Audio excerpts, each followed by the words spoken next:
जंगल में एक शिकारी चील काफी देर से शिकार की तलाश में घूम रहा था। अरे, क्या जंगल के सारे परिंदे मर गए हैं? वो बड़बड़ाया। उधर मीठी चिड़िया अपनी बेटी को कह रही थी, मैं अनाज लेने जा रही हूँ, तुम घर के अंदर ही रहना और दरवाज़ा अच्छी तरह बंद कर लेना। याद रखो, मेरे अलावा अगर कोई दरवाज़ा खटखटाए तो दरवाज़ा हरगिज़ ना खोलना। जी माँ, मैं ऐसा ही करूँगी। आपने जो बातें मुझे सिखाई हैं वो सब मुझे याद हैं।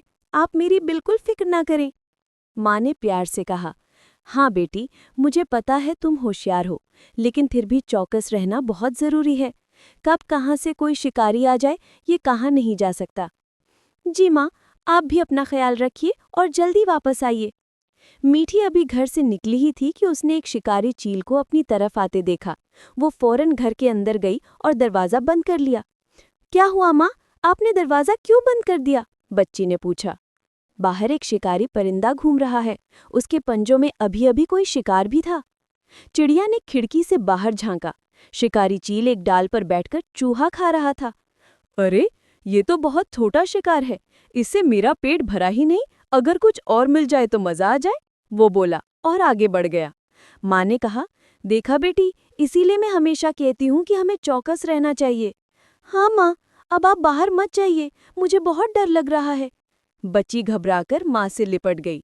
अरे, ऐसे डरना नहीं चाहिए, हम परिंदों को तो अपना पेट भरने के लिए बाहर जाना ही पड़ता है। छोटी मोटी मुसीबतों से घबराकर घर में नहीं बैठ सकते। तुम फिक्र ना करो, मैं अभी गई और अभी लौटी। मीठी समझा बुझाकर चली गई, मगर शिकारी चील उसे देख रहा था। मैंने सोचा ही था, इस घोंसले में जरूर चिड़िया रहती है। चूहे से तो पेट नहीं भरा, अगर ये चिड़िया हाथ लग जाए तो मजा आ जाए, उसने सोचा और घोंसले के करीब जा बैठा।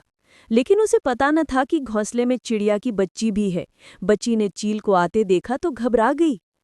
या अल्लाह, ये तो सीधा हमारे घोंसले की तरफ आ रहा है, अब मैं क्या करूं? वो फौरन खिड़की से बाहर निकल गई और दरवाजा बाहर से बंद कर दिया। चील घोंसले में घुस आया और बोला, ओह, ये तो चिड़िया का बच्चा है। जब तक बड़ी चिड़िया आती है मैं इसे ही खा लेता हूँ। लेकिन जैसे ही उसने मुड़कर देखा, दरवाजा बाहर से बंद था। अरे, ये क्या? ये छोटी चिड़िया तो मुझे बाहर ही कैद कर गई। काफी कोशिश के बाद चील घोंसला तोड़कर बाहर निकला, मगर तब तक बच्ची बहुत दूर जा चुकी थी। अच्छा, आज तो बच गई, मगर मैं फिर आऊंगा, कहकर वो वहां से उड़ गया। इधर मीठी अनाज लेकर वापस लौटी तो रास्ते में एक आवाज सुनाई दी, पानी, कोई मुझे पानी दे दे। ये आवाज कैसी है? उसने सोचा और इधर उधर देखा। चिड़िया, यहाँ देखो, एक पेड़ ने आवाज दी। अरे दरख्ची, आपको क्या हुआ? मैं बहुत सूख गया हूँ, अगर तुम मेरी जड़ों में थोड़ा सा पानी डाल दो तो मेरी जान बच जाए। ठीक है, मैं अभी नदी से पानी लाती हूँ। मीठी नदी से पानी लाकर दरख्त की जड़ों में डालती है। दरख्त खुश होकर बोला, तुमने मेरी बहुत बड़ी मदद की है, मैं ये एहसान कभी नहीं भूलूंगा।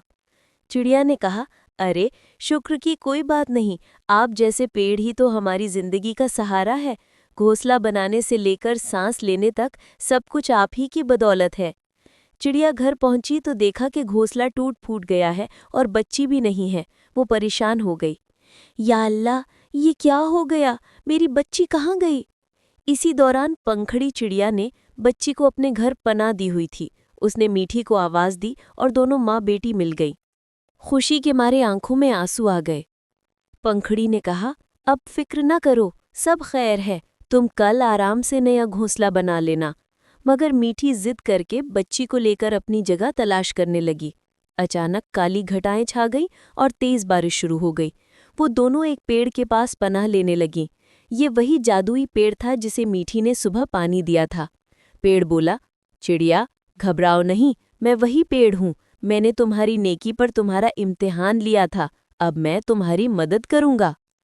पेड़ ने अपने जादू से एक मजबूत खूबसूरत मिट्टी का घोंसला बनाया। ये घोंसला ना बारिश में टूटेगा, न गर्मी सर्दी में खराब होगा और कोई शिकारी भी इसका कुछ नहीं बिगाड़ सकेगा। मीठी खुशी से बोली, ये कितना हसीन घोंसला है, मैं आपका शुक्रिया कैसे अदा करूं? पेड़ मुस्कुराकर बोला, शुक्रिया की कोई ज़रूरत नहीं, साफ दिल वालों की मदद करके मुझे सुकून मिलता है। चिड़िया और उसकी बेटी नए घोंसले में खुशी खुशी रहने लगी। कुछ दिन बाद शिकारी चील फिर आया और घोंसला तोड़ने की कोशिश की, मगर चाहे जितनी कोशिश की घोंसले का बाल भी बीका न कर सका। मायूस होकर वो बोला, अरे ये घोंसला तो बहुत मजबूत है, अब मुझे दोबारा चूहों पर ही गुजारा करना पड़ेगा। और वो वहां से चला गया।